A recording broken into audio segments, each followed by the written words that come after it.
this wonderful gentleman, I'm standing in front of him, Jack Muirhead.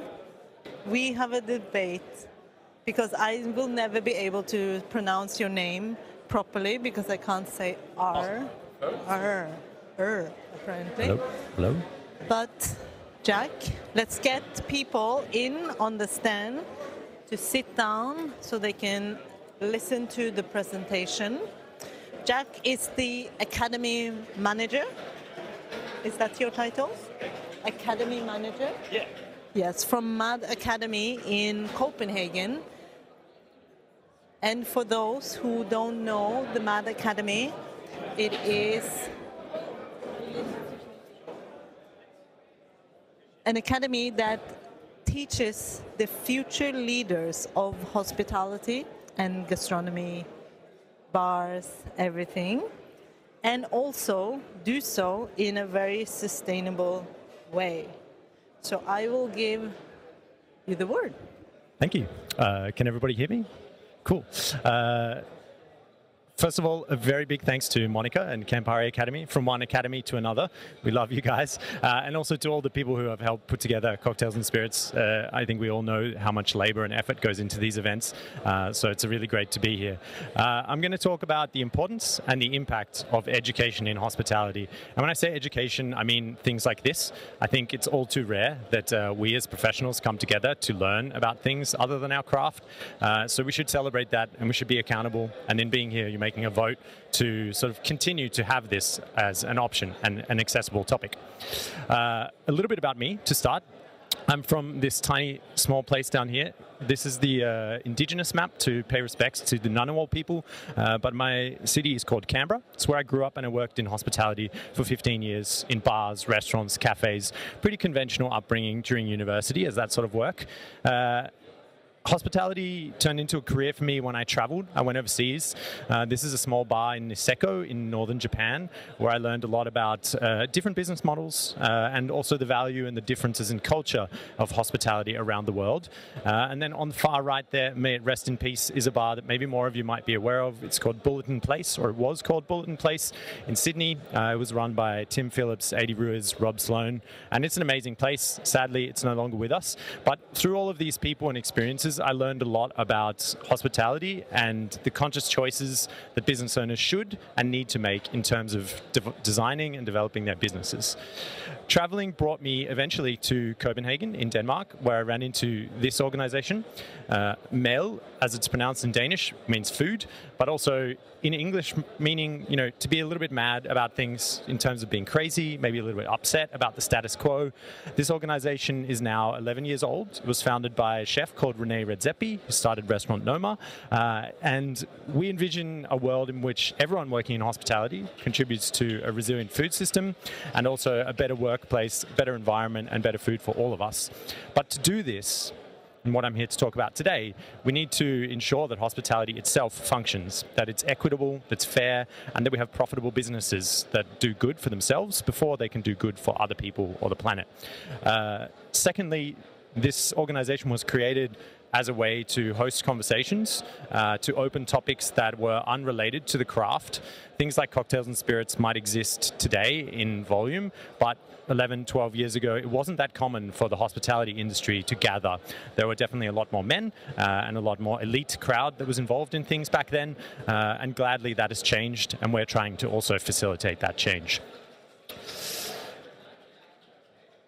Hospitality has evolved drastically over the last 2 decades, I think especially, as has the world. But the expectations that are placed on people to create businesses that are, you know, quality-led with financial and environmental values as a part of them, and that also pay tribute to the social environment and support a social environment for their staff. That's very difficult to do when you don't get given the resources, the tools, and the knowledge that you need to be able to do those things. The aspirations and the burden has definitely grown on business owners, but the abilities and what is available to them in terms of tools and knowledge has largely largely stayed the same. Training in hospitality generally revolves around the craft. There's a lot of great books here, but to my knowledge, actually not a single one of them talks about pricing or costing. None of them talk about like communicating or building teams, and very few of them say anything about environmental sustainability. And that's not to say they're not great books. It's just to say where the focus for our environment and our industry largely stands. You can also look at how much pressure is placed on our industry from a financial perspective and how much food in hospitality service has grown as a consumed product. These are, I get it, Western graphs. It's very difficult to find enough food research, and I hope that there's more of that in the future. But you can see here how many trillions of dollars are spent in the US alone on food away from the home, and that in the UK, people spend about 1/3 of their total salary each month on dining out. If you then look at the effects of that, our environmental impact of the food system and the food and beverages that we consume and produce, it's massive. 1/3 or 1/4 of our greenhouse gas emissions, agriculture use, land use, all these natural resources that we consume in doing and producing things that we eat and drink. And that's a hugely damaging thing that very few people in hospitality have any access to knowledge about. Also, if you're a consumer, this large complex system, there's very few ways to interact with it. If you think about the user interfaces for the food system, you have a supermarket, which is something that obscures a lot of information, gives you a huge variety of choices, but not really many actual choices, and it makes it very overwhelming to go out there and purchase food or beverage that you might yourself enjoy. Also, if you consider that like this spending budget, like 1/3 of our food comes from dining out and the other 2/3 come from supermarkets, then you have this other user interface for the food system. These are two venues in Melbourne, Munze, run by Nagesh Seethia on the left, and then on the right, a bar that maybe some more of you know, run by Luke and Aki. And these are, I think, good examples of why hospitality is so important in us making advantages or advances in how we consume food and the impact that it has on the planet. You can see here much better examples of how stories can be told around culture, quality, indigenous people are referenced, price is definitely there, but it's much higher. And you have people front and center telling these stories, which I think is a much more effective way than wandering through a large aisle and trying to hope that you find something that suits your budget and also doesn't wreck the planet. Secondly, another major reason we need education is because people are demanding it. People in hospitality, they want better environments to work in, they want better and equitable pay, salaries, they want to work on climate.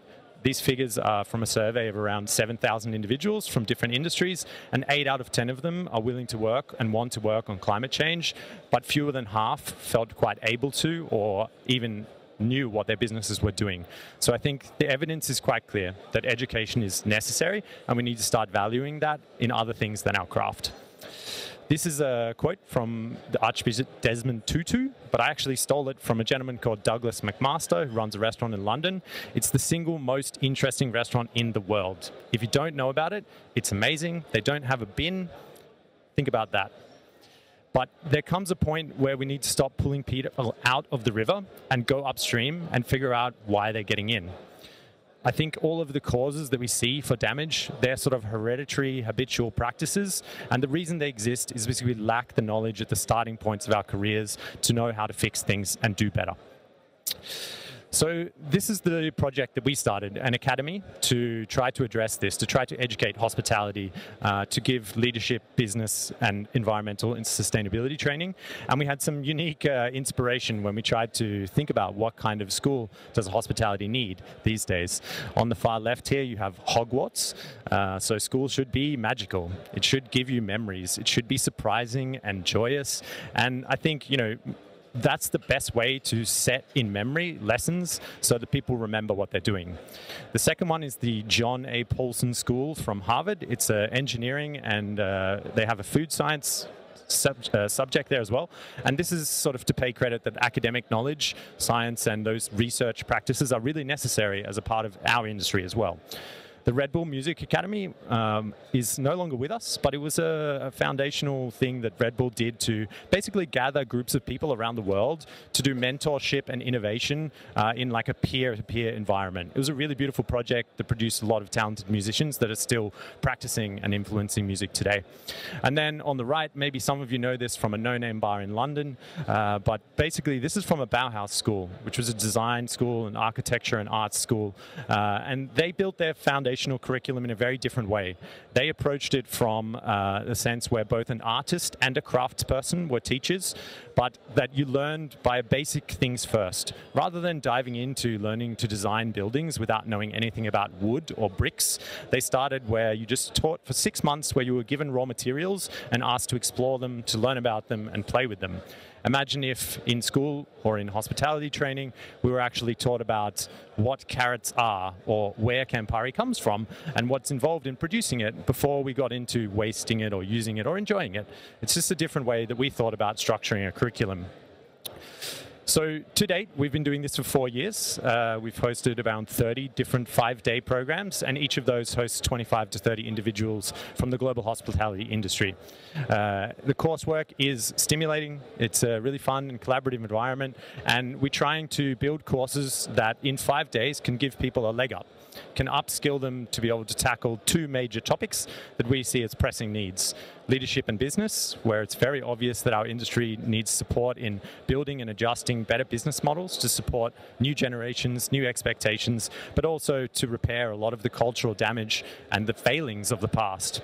And also on an environmental and sustainability front, that our business and our food system is hugely costly and taxing, but people have no idea how to interact with the choices they make in their beverage or bar world, or food, coffee, all these other industries as well. And we try to explore these through classroom sessions, field trips. There's a lot of great food. It's very fun and interactive, and you're bringing people together from all around the world. Whoops. This is roughly what it looks like. There is some time in lectures. There is some time in the field. We really try to teach anyone that works in hospitality. You're welcome to apply if you work in an independent restaurant as a dishwasher. We also have people from chain restaurants, from franchises. We've had people from hospitals and canteen cooks. Anybody that interacts with hospitality is welcome at Mad Academy. It's not just for fine dining, and it's not just for chefs. It's really, really beneficial program for anybody who interacts with hospitality as a profession. We try to teach in blocks, so there are 5-day programs throughout the year, but generally in the summer, in the warmer months, Denmark in winter, it's not such an enjoyable place to visit, but shout out, it's still a great place to live. And the approach that we've taken to designing the curriculum is to sort of think about a menu in terms of how can you have balance, how can you deliver things in sequence, and what kind of experience do you want people to have as they learn. We have 4 pillars, and then something that underlines all of those. Fundamental knowledge is the first pillar. So how do we motivate learning, give people a chance to make better decisions and feel empowered? Practical tools. We really need this to take action quickly. We want the tools and the knowledge that you take from this program. The minute you come back to work, the Monday after that week, you should be able to do things better. You should be able to improve. You should be able to reduce your carbon footprint, communicate better, and hopefully make more money as a business. Inspirational talks and visits. This is more about a mindset shift. I was talking with Maria earlier about the fact that I think the philosophy of hospitality, but also in general our world, we need to change how we see what a life is. Should we be able to fly everywhere on a whim? Maybe not. Should we eat meat 6 times a week? Maybe not. But it's important that we give people a chance to sort of make that adjustment and an encouragement to see why it's necessary. Community, obviously a huge thing and also a great part of the hospitality industry, but giving people perspective gives them a chance to both learn from others and see where others have succeeded, but also a chance to build a presence, that we want this to be a movement that will eventually get to a critical mass where all of these good practices hopefully become habitual, as hospitality is such a sort of iterative industry. And lastly, that this is a school for hospitality. It's so important that this exists, given that there are so few other resources out there. There are not leadership and business trainings that are regular in any business that I know of in hospitality. At the start of the week, we ask all of our students if any of them have received any training on what they're there to learn from us. Literally 99% of people have never had any sorts of training on business or leadership, let alone environmental sustainability. A couple of quick examples that I'm going to touch on, pressing needs, definitely psychological safety and workplace environments and diversity and inclusion. These days, these are growing into like some of the biggest topics to address, which is a very necessary change for our industry to make. But how do you actually implement this in a business? What practical steps do you take, and what kind of environment does psychological safety thrive in? Something that we spend about a full day teaching. And then financial value. Obviously, we all know that this is a tough industry, but it's not like magically different from any other. It's still a business that functions on the same levers and the same mechanisms. So in terms of learning more about it and removing some of the taboo of finance, I think it's very important. We dwell on this for like a full day. It's very practical about learning about balance sheets, costing, profit and loss, looking at the mechanisms you have within a business, and also the choices that you should make before you open one. What kind of risk do you want to take? How much money do you want to earn? And how long do you want to be doing this for? 3 questions that I'm not sure many first-time business owners ask themselves, but they certainly should. Environment and sustainability program. Again, really practical tools here on the left. This is a goal-setting tool. My impression of most people that want to make environment and sustainable related changes, they're a little bit dreamy. They have a great goal, they want the world to be a better place, but they're not the most practical people, and they struggle when it comes to communicating and implementing those goals. This helps them drill down to a practical level. In this case, if we want to actively promote biodiversity via our menu as a business, maybe we should no longer work with producers and growers that spray pesticides and use fertilizer. On the right, this is a calculator of a different kind. Rather than calculating the price of your dish, this will tell you the CO2 footprint of that dish. It's based on life cycle assessments, which is a complicated scientific measure that basically looks at the whole impact of something from the minute it's started till it's thrown in the bin or hopefully consumed. And this is basically a great tool for comparison. Another principle to think about is once you measure, you can compare, and once you can compare, then you can improve. And this helps people improve their menu choices. Functioning as a school is not just about running a nice classroom or feeding people. And I think likewise, teaching people to operate in a business or to run a more sustainable bar program, you need to take them out into see other things to broaden their perspective. 3 examples of different classroom environments that we use. On the left, this is a waste incineration plant that provides electricity and heating on a municipal level to almost all of Copenhagen.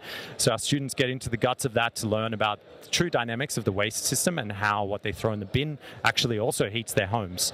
On the right, have basically like a geoscience center where some of the oldest ice cores drilled from Antarctica and Greenland are stored.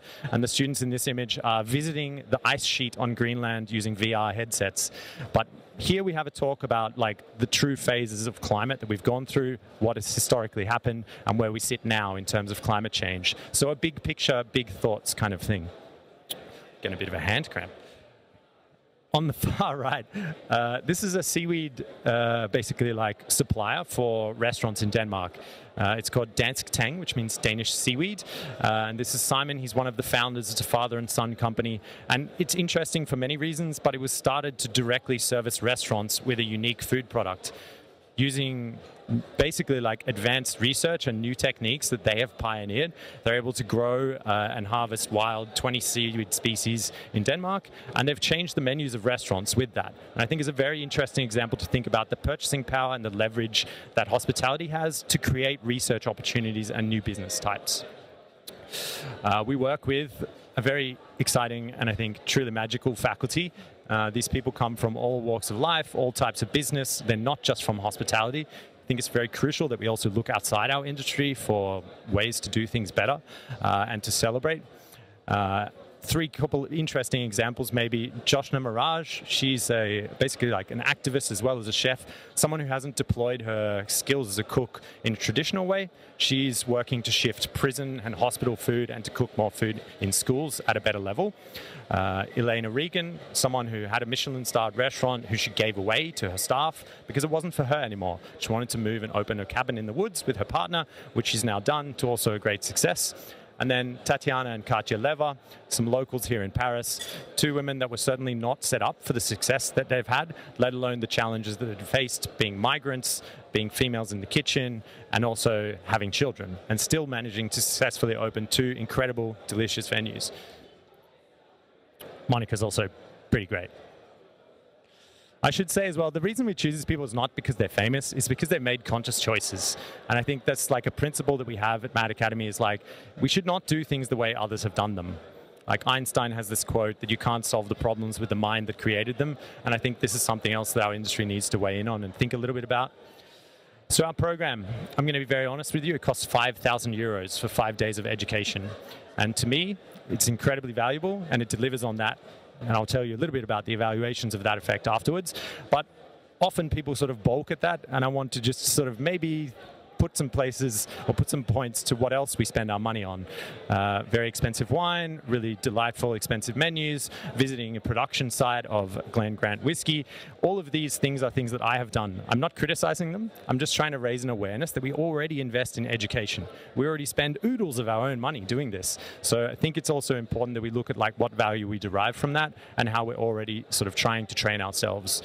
As a bar or a venue, you might spend a lot of extra money to have nice things to play with, rotovapes, very fancy wine glasses, all these sorts of things that add a lot of value to your experience, and they're things that you like, and you should invest in them if you want. I don't own a rotovap, but I do have some nice wine glasses. And lastly, existing training. Our industry does have some history of training outside the craft, but often it's sort of specified and it's not too common. And otherwise, training outside the craft is also very, very common, but you know, it's not specific to our industry. So taking some of the knowledge from a program like the Alt MBA, which I did, it was a lot of fun, really interesting, but there wasn't a single restaurant or bar referenced in any of the materials, and I did find it a little difficult to relate to. So, as I mentioned, we've been doing this for 4 years now. We have 800 bartenders, cooks, waiters, servers, business owners who've graduated our programs. They come from more than 70 different countries and all different sorts of businesses. And we recently did a survey to look at the impact that they've had within their business. Now, because we don't really want to teach necessarily specific changes, because context is very important, we tried to look at the principles that they've had and ask them for things that they feel we've attributed to them successfully implementing. They all mentioned, firstly, that they felt a renewed sense of faith in hospitality as a business and as a career. I think the 5 years of the past have definitely quashed how much we love this industry, and it's been feeling very difficult. So it made me very happy to see that. But they also gained some very tangible things. On an environment and sustainability front, 80% of them had managed to reduce their waste of energy, their food waste by up to 2/3, and cut down on their business's environmental consumption of energy by around 15%, which I'll get to in a minute, but that's a pretty big deal, both on a financial sense and also in terms of CO2. Leaders and business owners, they definitely reported much more confidence and much more comfort with their numbers.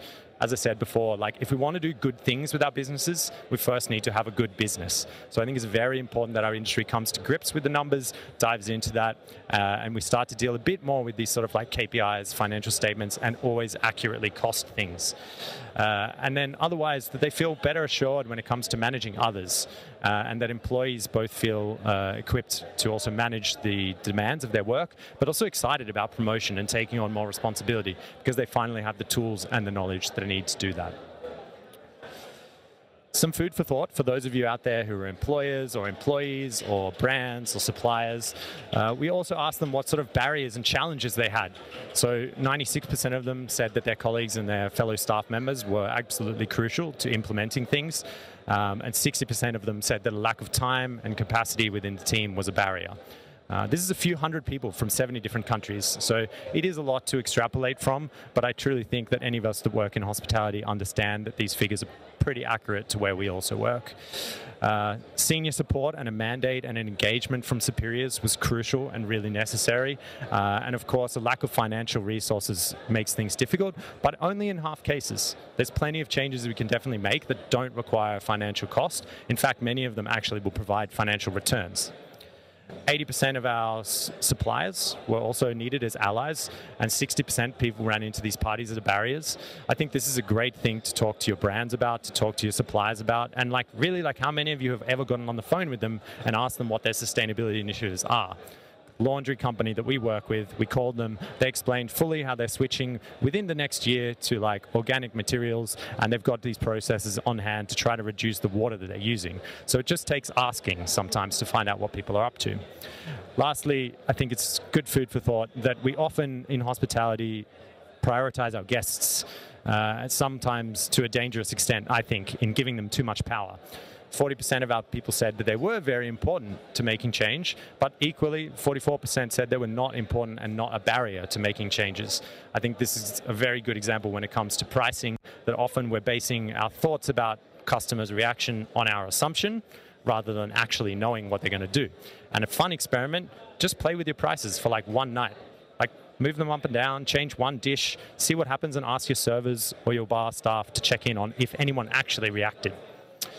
All right, on the theme of sharing knowledge and encouraging impact, this is going to get a bit nerdy for a minute here, but at the top graph here, you have a fridge that is in poor working order. The coils on the back of the fridge that condense the unit and put in cool air, those things, when they're not in good nick, it takes it a lot more energy to run. So you can see at the top here, it's like constantly drawing energy. Which is a cost. And this is the bottom one, which looks maybe more dramatic, but basically it's switching on and off much more often. So it's not drawing as much energy. If we look at this, that appliances, and in this case refrigerators, consume huge amounts of the energy that our businesses need, up to 25% refrigeration, probably more if you're a bar. These are from restaurants, but 40 to 60% of your total energy will come from these units.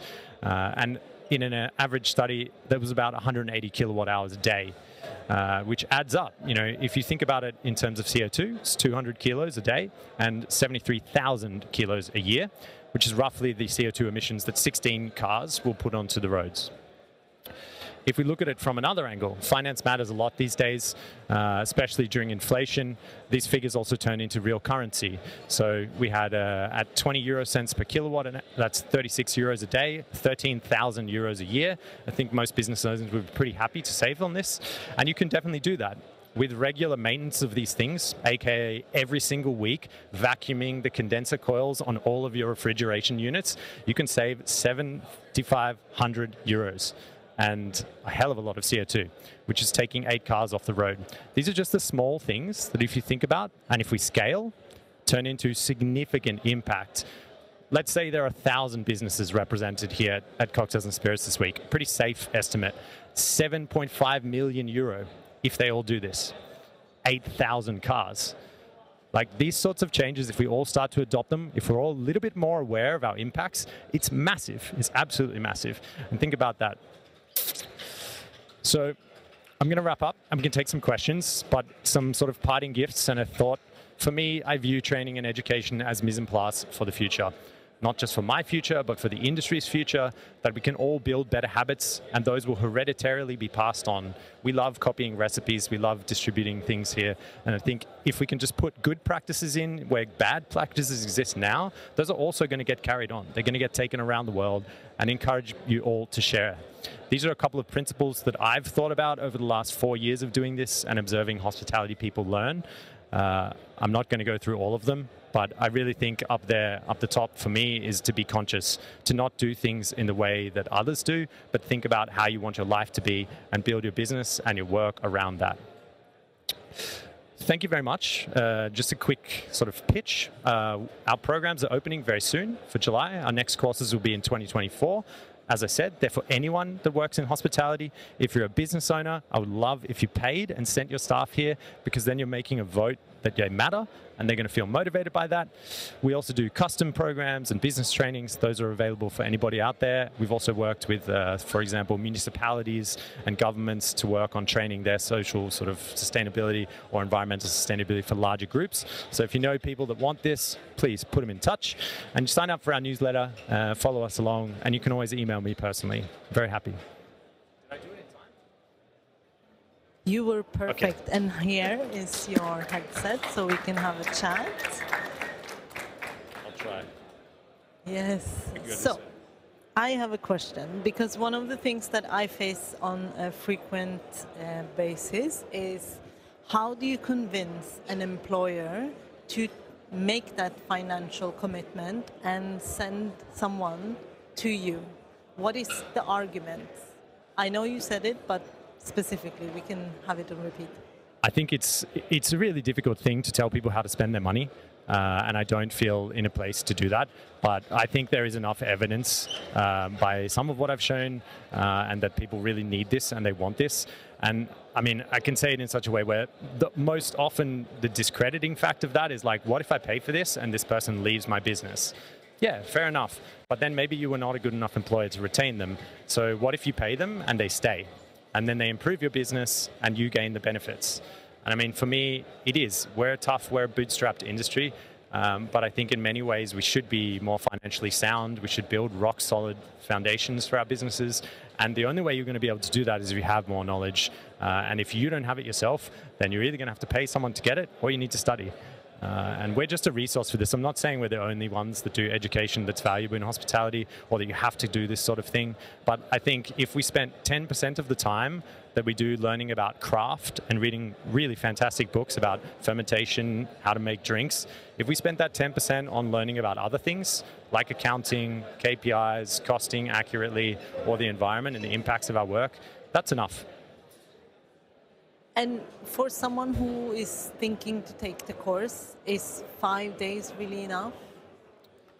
Well, we want people that work actively in businesses. So we tried to design it with the most amount of time that we thought people could take off work and the least amount of time that we could deal with to actually go deep into a subject and change people's minds. And I mean, you have been at our class. For those that haven't, like at the start of the week, everybody's really anxious. They feel very nervous. And at the end of the week, it's literally like a party. People are so happy. They're so inspired. They feel invigorated, but they have a community. They have people that want to make change like they do in their industry. And it's a very, very powerful experience. So I think 5 days it's not enough. Everyone wants more.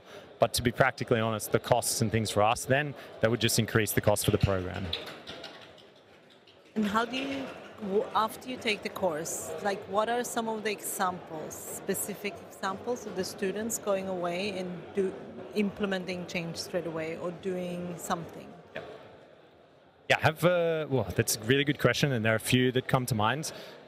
One is a woman who came to our program. She was really invested in environmental sustainability before she came. She worked for a large restaurant group in London, and she went back, and then she convinced them to basically change her role entirely to become the head of sustainability for their company.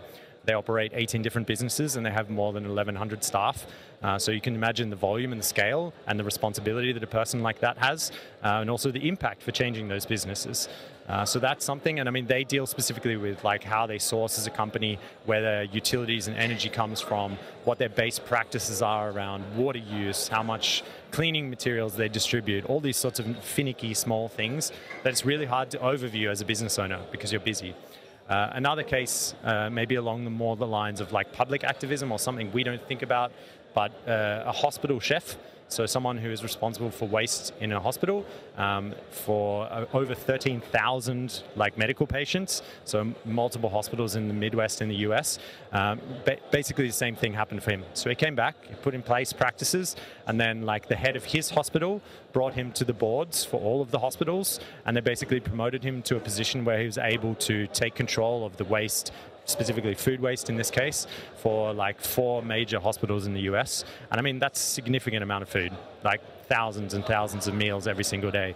And I think another very basic one is a guy who runs a fish and chip shop in the UK. He came and then he was like, wow, okay, I went home and I raised my prices 15%. He was like, now I'm teaching other business owners. I live a really happy life. I make a hell of a lot more money. And none of my guests said a single thing. So that's also a sort of something that makes me feel good. I'm going to let other people ask questions, but I just need to ask you. So is it per fridge or is it per venue? How much money you can save by cleaning your fridges? That figure is based on like if your venue consumes 180 kilowatts, which is what the research paper that I looked at used as an average for what venues combine. But I mean, you can do this when you just look at your energy bill when you go back, but you should clean every single fridge. You know, it's like really annoying to like pull the fridge out and go behind it with the vacuum and brush off those coils. But I mean, I also now do this at my house because it saved me money. And I mean, it's seriously like, it's one of these small things that will take you 5 minutes at the end of a week, but it's going to make like 50% capacity change for the unit itself. Same goes if you have like a central refrigeration or a cool room. Basically, the bigger it is and the more often that you open it, the more energy you're going to draw. So for me, when I worked at Bulletin Place, we had a lot of home freezers that we opened like literally every time we needed a cold glass, and they all became like super inefficient over time, and we never cleaned the back of them. And now I understand why, but I also understand the serious cost that Tim and Adi and Rob were bearing because of my want to have a frozen glass. So you could almost, if you clean your fridges frequently, you can hire a person just to clean the fridges and then sell some drinks on the side, and it pays for itself. Yes, there's another very good example of that is like working with broken equipment. If you have a 10-person team and each person takes 2 minutes a day to deal with something that's inefficient or broken, that over the course of a year, this is on Danish figures, but you can pay a full person's salary by the time that you lose for each of those staff spending 2 minutes a day on dealing with that like dinky fridge door, or when they lose like a gastro tray because the clip breaks. Like these sorts of things, we do it because we want to like avoid this initial cost. We see like the short term and we're like, oof, that's like a pretty expensive thing. Do you really need the new packer jet? Can we just deal with one blade? It's like, no, you should make up for that and not like artificially subsidize your profit. Yeah, and in an industry like ours where so much is taught behavior, it becomes really difficult to see the bigger picture because you never have time to step out and you get stuck on the details. Yeah. Any questions? Yeah.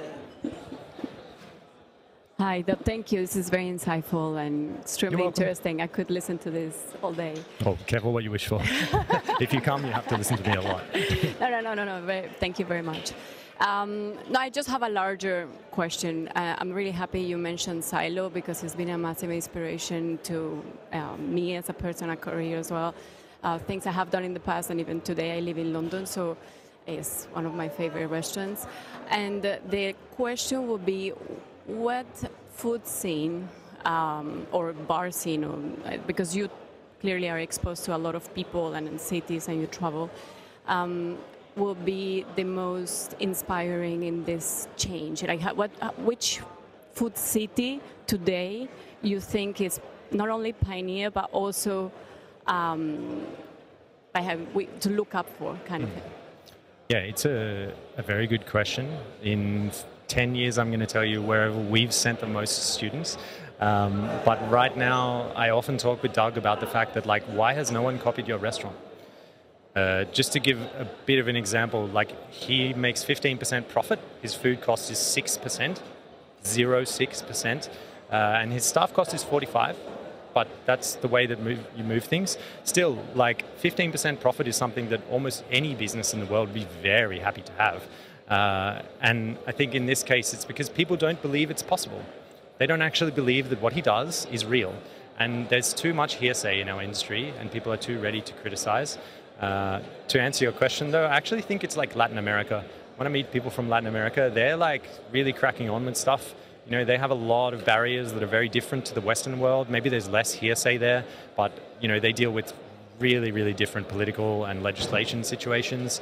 But they seem to be able to crack this. They have like this passion and this dedication to getting things done that I find very admirable and very inspiring. But I really do think like there's not enough examples, and I don't think it's necessary that you communicate about your sustainability initiatives. I think we all over-communicate. Hospitality is not like an education. Going to a restaurant doesn't need to feel like you're learning things.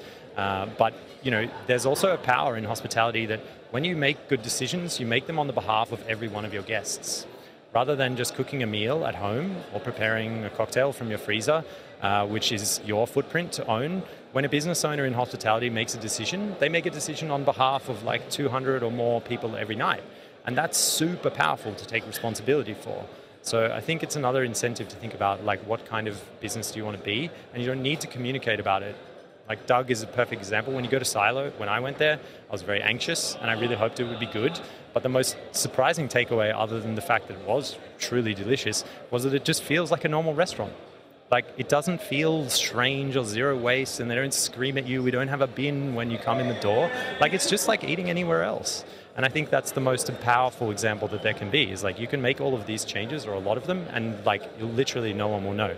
So if you're not seeking it for ego or anything like that, then that's like a really important piece to hold too. Question.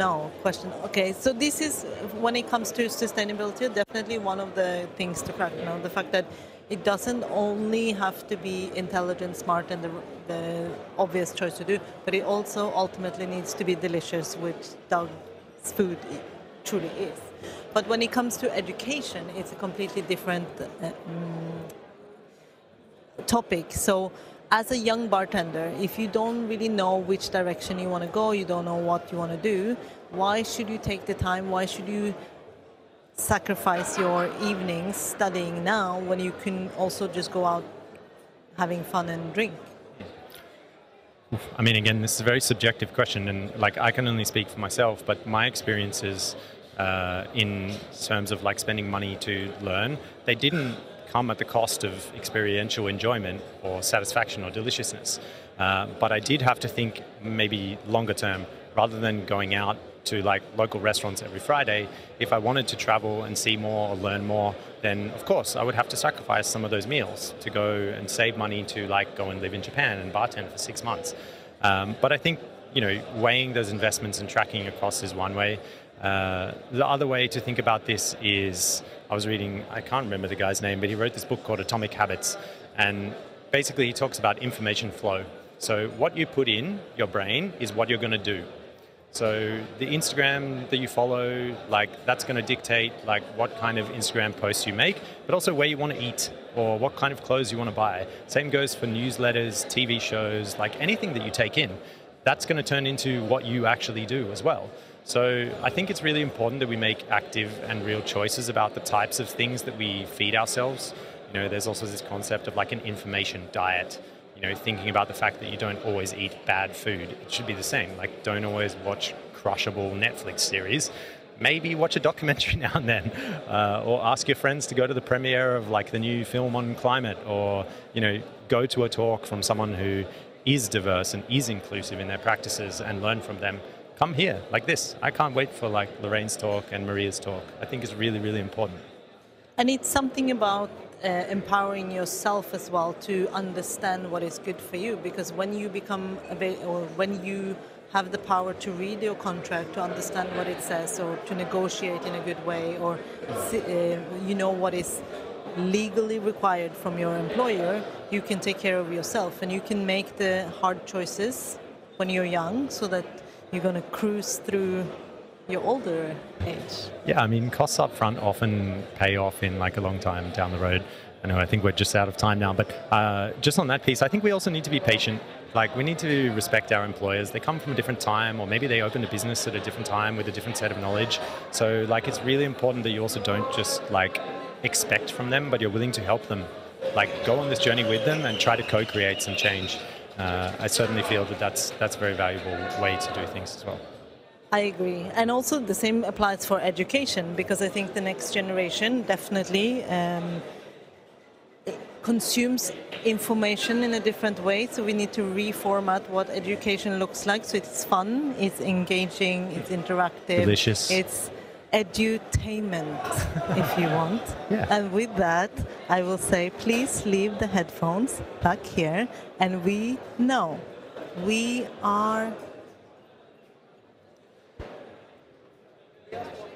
have one more question, sorry, Sure. Can you please learn how to sign language properly?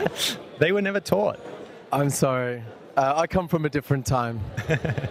So we got a question from Tilda online, and she's asked, question for Jack, just to clarify.